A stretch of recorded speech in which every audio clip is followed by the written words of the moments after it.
Ini ndinonzi Teri Musona. Ndinogara pano pahouse number 82 muna Gumbo kuno kuBangeti. Musi wa 30 October 2008 ndakauya ndikatorwa nevanhu vandakanga ndisingazive vaizviti mapurisa. Vakauya mawindo aya akanga akapwanywa nemayouth eZANU-PF musi wa 28 June gore rimwe chete iroro. Zvakadaro vaiflasha makadzi avo nepawindo vachinditi mapurisa. Ini ndakanga ndiri ndega pano, baba vaidhiraivha kukambani yainzi Guardian vari kuSouth Africa ipapo. Saka ndaive pano, amai vangu vashanya kuzondiona. Mapurisa aya akazozvimanikidzira kupinda muno zvekumanikidza. Vakatanga kupinda chero pavaida vachitsvaga zvavaida kusvikira vazonditakura. Vanditakura vakaenda neni kumba kwaTembo. Tabva kwaTembo takaenda kwaSekuru Chiramba. Tabva kwaChiramba vaitiudza kuti vari kuenda nesu kuBangeti Police. Takazongoshamisika tapfuura Bangeti Police takuendeswa kwataienda svika takaenda kuHarare Magarisa musina kusvika mutown. Tasvika kutown ndakasvikodhitenwa kuAvondale. Pese pandakafamba ndaunge ndichiziva kuti zviri kuitika. Tasvika kuAvondale ndakudhitenwa, ndadhitenwa, mukadzi wacho akandidhitena. Akundiendesa kumasales, ndopa akatanga kundibvunza kuti makaitei kwamakabva. Ndikati hapana. Zvikanzi amai section yamadhitenwa naye ikuratidza kuti mune zvamanga muchiita zviri kupandukira hurumende yaMugabe kuti ibviswe. Kubva ipapo ndopandakazotanga kuchema. PaBorodale ndakagara ipapo 1 hour. Ndagara 1 hour paAvondale ndobva ndazoendeswa kuBorodale. Ndakauya kuzotakurwa nainzi Maria Piri, ainzi ndi chief superintendent CID kana kuti chii, ndo zvaingozviintroduce achiita. Saka ndasvika kuBorodale ndokwandakazogadzikwa pakati pevarume vainge 16 pakati pavo. Ndokubva ndakubvunzurudzwa ndichivaudza kuti handina zvandinoziva pamusoro pevanhu vari kutumirwa kuSouth Africa varikuda kunotrainwa kuti vapindukire hurumende yavaMugabe. Zvakadaro inini ndakatambudzika ndiri ipapo. Ndakadhitenwa kubva musi wa1 November kusvika musi wa4 ndiripo. Ndayanga ya 1 November kusvika musi wa4. Tazobviswa ipapo takanzi maburitswa. Ndobva tatokwidzwa dzimotikari. Ndakwidzwa motikari ndiri ipapo. Takaenda kuRhodsville Police Station kwatakanotora Fani Tembo. Ndobva tava vaviri mota yavo. Tabva ipapo takanotora vaChiramba kuCentral. Tava vatatu. Takaendeswa ndokunoswera takagara paAvondale Shopping Center. Vachiti vari kutiendesa kumba. Dza 7 o'clock dzezuva iroro remusi wa4 vakatanga kudhiraivha mota dzavo. Tasvika paMount Abden. Mota idzodzo takawana paine mota dzakawandisa pamapuranga ari paMount Abden. Takanga tichiona tichiziva. Tasvika ipapo taingoburitswa motikari yauri uchikandwa mune imwe. Tatanga kusungwa kumeso. Kubva ipapo tichisungwa kumeso uchikandwa mawakandwa. Ini ndakangokandwa mota yangu yandakakandwa ndobva yatotena. Munhu aivemo makatanga kundudza kuti muri kutengesa foreign currency. Makutengesa foreign currency maitora kupi mari imimi kuita basa rero kutengesa mari. Aizve statement iyi yanga iri kuyachinja. Ndobva tatakurwa ndokunoiswa muimba yatakanga tisingazive. Ndasvika ikoko takasvikonzirarai pasi. Ndobva tarara pasi takasungwa kumeso. Ndofunga mumashure mechinguva chingaite se5 kana 7 minutes zvikanzi zvichimukai ndobva mabatidzwa malights. Zvatakapinda anga akadzimwa malights aya abatidzwa. Takatanga kutarisa ndobva ndaona mani Mufani Tembo yarimo. Ndokutarisa kurutivi ndokuona Violet arimo nemusikana ainzi Pieta naSekuru Chiramba. Tese taamunzvimbo imwe cheteyo. Ndobva tanzi garai musingataurisani. Takagara panzvimbo iyoyo tisingabvunzwe kana kutaura nemumwe munhu. Kana wakuenda kutoilet unosungwa kumeso woendeswa kwaunenge uchienda kutoilet wonovhura wasvika padoor. Kana wakubuda imomo pane munhu anenge akatokumirira kukusunga kumeso. Takagara panzvimbo iyoyo kusvika musi wa 23 December. 23 December ndo yakanzi Violet naPieta vakubva matiri. Vakabva vachinzi vakuenda kumba. Asi nguva yese itaimbo pamwe chete nemwana wavo anonzi Nigel. Vanzi musi wa 23 vari kuendeswa kumba. Isi takatofunga kuti vari kuenda kumba. Ndikamupa kablouse kangu kandaiona kuti asungise mwana Violet. Nyamba ndopa vaiendeswa kuchikurubhi. Tasara musi wa 23. Musi wa 24 isi takabviswawo panzvimbo iyoyo. Ndobva taendeswa kune imwe.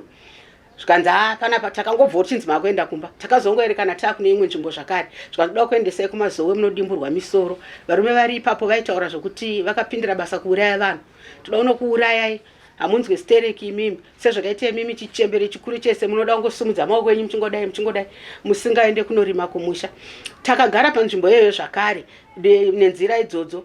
Musi wa 16 January pakazoya vainzi chief superintendent Magwenzi vakasvikotaura ivo kuti hamuzi vasungwa panyaya iyi mese muri vatatu, Teri Musona, Fani Tembo naLloyd Tarumbwa. Imimi muri mawitness edu estate. Tiruda kuti mutibatsire chaizvo panyaya iyoyo. Tese takakakavadzana nechinhu ichi. Kugara kwatakataita isu kubva musi watatorwa kusvika musi wa 16 iwoyo. Hapana aitishanyira, hapana aiziva patakanga tiri. Hapana hama dzedu dzaitiona vanhu vaitofunga kuti takafa. Zvakakonzeresa murume wangu kuzoshaya basa. Achingoti akanzwa kuti kwakati kwauraiwa vanhu. oendawo ikoko asina kumbokumbira kana mukambani. Akanzwa kuti kwakati kwaoneka vanhu vane kapfeka matisheti eMDC aibva aendawo ikoko. Saka takasvika musi wa16 January 2009 tisati tazikanwa kwatiri kubva musi wa31 October. Saka musi wa16 iwoyo wavakazotiudza kuti imi muri mawitness panyaya iyi, tese takaramba chinhu ichi. Ndo musi watakazobviswa panzvimbo yechipiri yatataiswa iyi, ndo pataendeswa kuTomilson Depot. Tasvika ikoko tatisingazivawo kuti vana vedu nemhuri dzedu dziri kutambudzika kusvikira vawaniswa gweta rainzi Chris Mike. Musi iwoyo ndo watakasvikoratidzwa murume uyu, hatina kuudzwa futi kuti igweta redu, takangosvikonzi taurai nemurume uyu. Isusu nekutya taiti chero chinhu chechokwadi taitaura zvekunyepa, nokuti taingoti ukataura zvawataura mairohwa. Pane imwe nguva Lloyd akambokomplena muriwo chaiwo kuti muriwo muri kutipa wanga usina kana supu, akakomplena kudaro akabva arohwa. Taingoti chero chawataura wairohwa. Saka murume uyu hatina kuwana mukana wakasununguka wokuti tizive kuti igweta redu, titaure naye zvinhu zvaibva mumwoyo yedu. Zvakadaro tanzi taurai naye, takangotaura naye ipapo. Zuva iroro ndo zuva rimwe chete ratakabva tazoona mwana waFani Tembo anonzi Innocent kana kuti Peter Tembo auya ipapo. Nyamba mwana uyu akanga akomplenawo mudare achiti kada vanhu ava vakafa tiratidzeiwo, mutipe mitumbi yavo tinoiviga. Saka mwana uyu isusu tichiburuka motikari tatiri, iye takabva tamuona tese tikamuziva, mwoyo yedu ikasununguka kuti atione. Akabva abvumidzwa uri kuvaona here vanhu ava, ndovanga vachikomplena mukoti. Saka varipo chienda. Ndiye munhu akazouya kuti isusu tizikanwe kuti tiri vapenyu. Zvakadaro tanzi isusu tiri state witnesses, hakuna chakasanduka kubvira pakuchengetwa kwedu kana pakudya kwedu kana pakurarama kwataiita. Taingogadzikwa still imba yataigara yakaita seino, asi yaive nemagumbezi nemashits zvaivhara kana air vent kuti tisatomboonekwa kuti mukati memba iyoyo mune vanhu.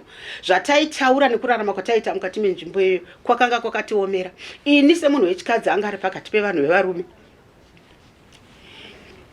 ndairaramba imwe chete navo. Ndakaedza kuda kuti nditaurirane navo, ko madii kuti ndichingopindawo zvangu vakati hazviite.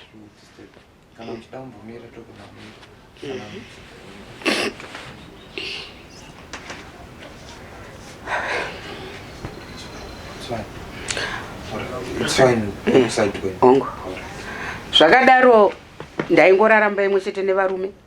Kana ndakuenda kutoilet taingosungwa kumeso tongoenda zvakadaro, chero vatiti state witnesses.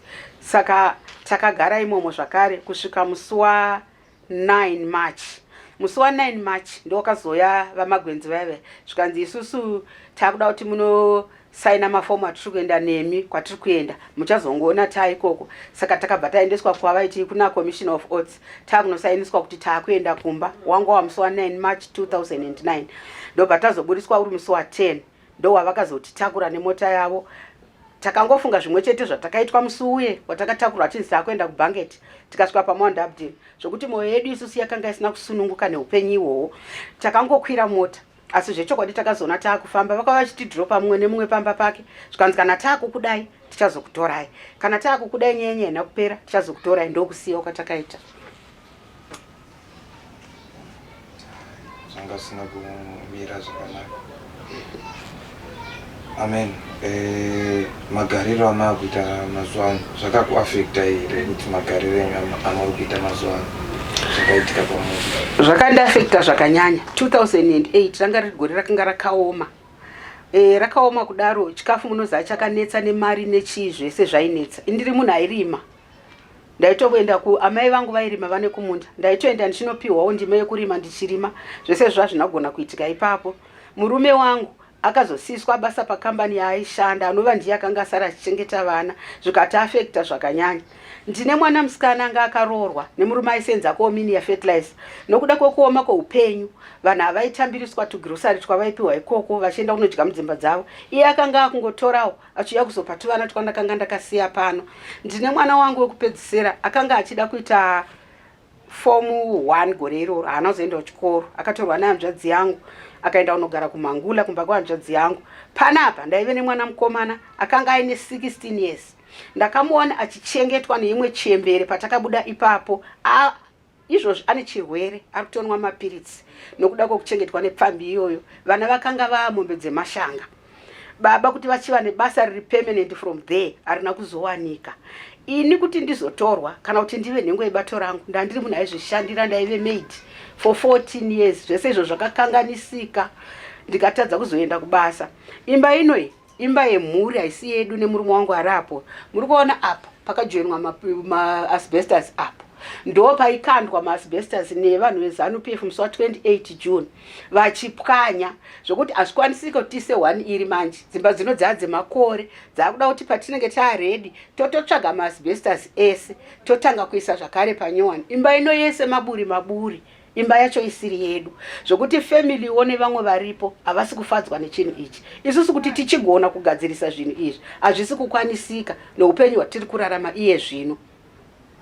Zvinhu zvose zvakakanganisika nokusungwa zvazodisturba iye aitichengeta. Basa harichawanika riri permanent. Vanga vakungotiwo vakawana katembarari voenda vanoshanda tomborarama kwenguva iyoyo, rikashayikawo rashayika, parawanikawo voendawo kunoshanda. Saka zvakatikanganisira zvinhu zvakawanda.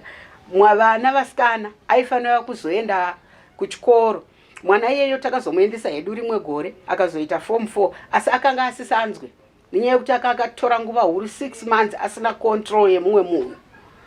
Saka zvakandiafekta zvakanyanya. Chii chamungada kuti makatarisira kuti zvinge zvichiita nyaya iyi munofunga kuti mungakompensetwa sei nyaya yakaendeswa kumatare edzimhosva ita kuti munge muchikompensetwa zvakaitika kwamuri? Chii chamungatarisira kuti chinge chichiitwa kuti pamwe zvingave zvichiendeka? Kukompensetwa kwatingaita isusu ini ndiri kungotarisira chero zvavanenge vachiona zvakakodzera kuti tikompensetwe. Nokuti pane imwe nguva ukakompensetwa ukaona zvimwe zvidiki zvaunogadzirisa zvinoita kuti hana yako idzokere pasi. Nokuti isu mumashure mekusungwa kwatakaita nekuzobuda kwatakaita hatina chatakambowana kubvira kupati yakatisungisa kusvika pakurarama kwedu kwese kwataita. Zvazvaita zvakazenge zvakuuya nekupati vakasungwa mavhiktimu. Vamwe vacho kwazvaisvikira vaizotora vasiri mavhiktimu chaiwo. Vamwe vakawana huku kubva kuZimbabwe. Vamwe vakawanawo zvimwe zvinhu zvaita kuti vapore. Munhu anenge ina handina kana chandakawana kwese ikoko ndanga ndisisaiswe mapurogiramu erudzi rwochinzi ndaamunhu mukuru. Saka zviri kutondibata kuti pane imwe nguva dai ndawana kwandaonawo kacompensation kunyange chimwe chinhu chinondibatsira chinoita upenyu hwangu nevana vangu hunge huchaendeka. Nokuti zvino handina kwandichagona kuwana basa rezera rangu inini kuti ndinoshanda semhuri iyoyi yandinayo. Zvandingangoda kutaura ndizvozvo zvokuti mapurogiramu mamwe anenge achiuyawo aine zvingagona kutibatsirawo kubvawo kuZimbabwe Peace Project. Ndofunga zvingatifadzewo saizvozvo zvamasvikawo patiri. Zvinhu zvinotombotidzikisirawo mwoyo yedu kuziva kuti kune rumwe rutivi rwatinozivikanwa semavhiktimu nokuti panyaya yedu takasungwawo nemutungamiriri weZPP. Saka zviri kutiratidzawo kuti naiye ane suwo pamwoyo. Saka tinotarisira zvizhinji kuti arambe akangotitarisawo semunhu watakasungwa naye anoziva kushungurudzwa kwatakaita. Tanyatsoona kuti iye ane rudo nesu, anesu pamwoyo yake haasi kutirasa sezvatiri kuitwa nemamwe madepartments.